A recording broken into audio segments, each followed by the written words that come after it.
म्हसळा येथील श्री धावीरदेव यात्रोत्सव शांततेत आणि उत्साहात संपन्न होणार। हिंदू मुस्लिम भाई बिरादरीची भावना ठरली श्रेष्ठ। कायदा प्रशासन नगरपंचायत प्रशासन ठरले निमित्त। म्हसळा शहरातील श्री धावीरदेव यात्रा तिथीप्रमाणे चैत्र शुद्ध चतुर्दशीला होत आहे। ती यावर्षी सोमवार दिनांक 22 एप्रिल रोजी होणार आहे। या अनुषंगाने तहसीलदार तथा कार्यकारी दंडाधिकाऱ्यांनी शहरातील हिंदू मुस्लिम आणि यात्रोत्सवात सक्रिय सहभाग असणाऱ्यांची शांतता सभा गुरुवार दिनांक 18 रोजी तहसीलदार यांच्या दालनात घेतली। नायब तहसीलदार गणेश तेलंगे यांच्या अध्यक्षतेखाली झालेल्या सभेला सहाय्यक पोलीस निरीक्षक पवन चौधरी, म्हसळा नगरपंचायत सीईओ विठ्ठल राठोड, मुस्लिम समाज अध्यक्ष सलीम उके, हिंदू समाज सचिव सुशील यादव, भारतीय बौद्ध समाज अध्यक्ष संतोष जाधव असे 15 सदस्य उपस्थित होते।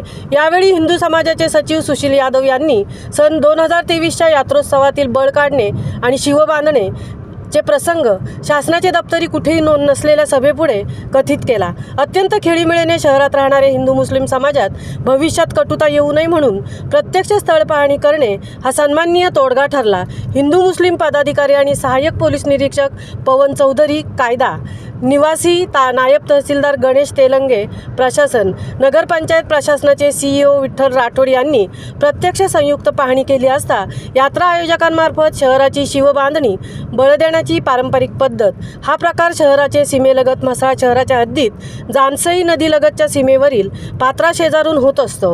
ओहोटी भरती आणि हवामान अनियमित स्थित्यंतरामुळे मार्गावर अडचणी वाढल्या आहेत, तेव्हा बदल होऊ शकतो। यावेळी परस्परांचे समजुतीनुसार आणि महसूल पोलीस प्रशासनासमवेत काजी मोहल्ल्यातील मार्गावरून बळ नेण्याबाबत सुवर्णमध्य काढण्यात आला। त्याचबरोबर बळ देण्याची पारंपरिक वेळ ही साधारणपणे मध्यरात्री असल्याने मोहल्ल्यातून बळ जाते वेळी कोणत्याही पद्धतीने घोषवाक्य किंवा वाद्यवाजंत्री वाजवण्यात येऊ नये असे संकेत ठरवून हिंदू मुस्लिम भाई बिरादरीने सन्माननीय तोडगा काढला। हिंदू मुस्लिम भाई बिरादरीचा सलोखा शेवटी कामात येतो या भावना संबंधितांनी व्यक्त केल्या।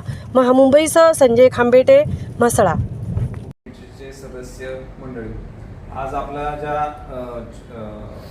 ज्या शांतता कमिटीसाठी आपण इथे आवर्जून उपस्थित राहिला त्याबद्दल सर्व प्रशासनातर्फे मी सर्वांचा आभार मानतो। आणि इथून पुढे जसे आता या प्रकारचे सण उत्सव जसे शांततेत पार पाडले तसेच हा येणारा जो उत्सव आहे, तसेच आपला लोकशाहीचा जो उत्सव म्हणजे जी निवडणूक प्रक्रिया आहे ती पण शांततेत पार पाडेल याबाबत सगळ्यांना आवाहन करतो आणि आपल्याला असं सहकार्य लाभो।